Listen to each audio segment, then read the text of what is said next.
comment se joue véritablement l'amour dans ce film ? Il se joue donc à l'intérieur des situations. Et il y a des moments, l'amour se voit, s'acte, mais il s'acte dans des situations.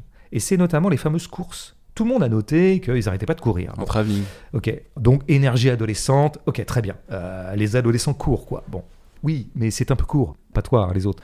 Parce qu'il faut voir comment ils arrivent, ces courses, à chaque fois. Et elles arrivent toujours à l'intérieur d'une situation. La première fois qu'Alana court vers Gary, c'est pour aller le sauver du commissariat. Et il se trouve que par incidence, on peut interpréter cette course comme un aveu du corps. Elle commence à être attirée par Voilà. Évidemment, la précipitation qu'elle y met, on voit bien qu'elle y met une énergie amoureuse. Bon.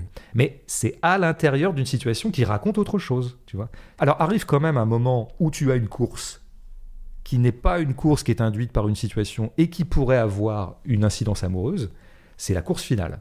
Alors là, pour une fois, ils ne courent pas pour un autre objet que l'amour, ils courent vraiment l'un vers l'autre pour se déclarer définitivement dans une espèce de climax romantique, les choses. Bon. Bah, sauf qu'en fait, qu'est-ce que ça donne ? Ça donne un truc à la limite du pastiche, où quand même, plutôt que de s'étreindre, ils s'entrechoquent. Et donc devant un cinéma. Et devant un cinéma.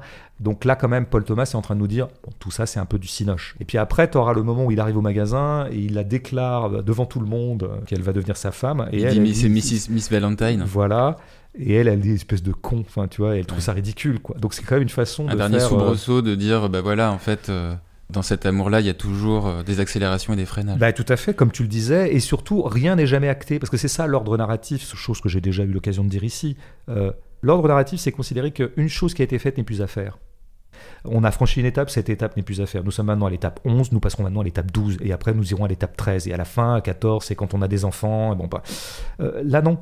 Rien n'est définitivement une étape. C'est-à-dire que tout peut toujours se rejouer, ce qu'on voyait très très bien dans Phantom Fred, tu vois, où les rapports de force n'arrêtaient pas de se moduler, de s'inverser. Une fois, je t'empoisonne, une autre fois, c'est toi qui m'emmerdes. Je te domine, tu me domines.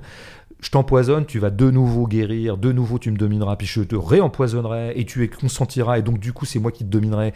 Et and so. C'était la grande formule de Phantom Fred. De la sœur. Mais c'est la grande formule de tout le cinéma de PTA. And so, c'est-à-dire, etc., c'est-à-dire, ça n'aura jamais de fin. Et c'est quoi le grand mensonge de l'ordre narratif qui comprend l'idée que l'amour devrait se traiter comme une histoire d'amour? C'est de considérer que l'amour pourrait avoir une fin, que ça y est, ça serait fait. Mais non, c'est jamais fini. Et comme tu le disais, toi tu parlais de frustration. Moi je dirais plutôt que on n'arrive jamais à un point où les choses se stabilisent et que donc ça va toujours se rejouer. La frustration pourrait en être un motif, mais plutôt l'incomplétude. Ce qui se joue d'ailleurs très très bien dans ce dernier plan que beaucoup de gens trouvent conclusif, mais ils oublient un tout petit détail de ce dernier plan quand même. Bon, alors c'est vrai qu'ils se sont embrassés. Le plan où il court à nouveau. Et elle lui dit je t'aime. Elle lui dit, mais elle lui dit pas. Enfin, soyons matérialistes un peu. C'est une voix off en fait. Ah ben pardon. Moi j'appelle pas ça lui dire, hein. Donc, comme d'habitude, c'est un je t'aime final parce que Paul Thomas a envie de jouer le déroulé canonique d'une comédie romantique qui se terminerait par sa consommation finale. Bah, sauf qu'il le joue qu'à moitié quand même. Il le joue en off. Donc, non seulement ce je t'aime n'est pas réciproque, et en plus il est en off.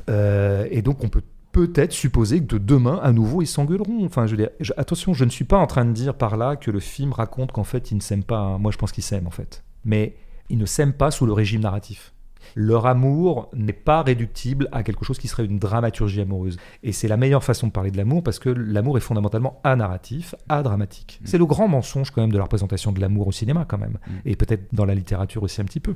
Et donc toute personne qui essaie de dissocier le fait amoureux de la narration amoureuse fait un acte absolument admirable et absolument juste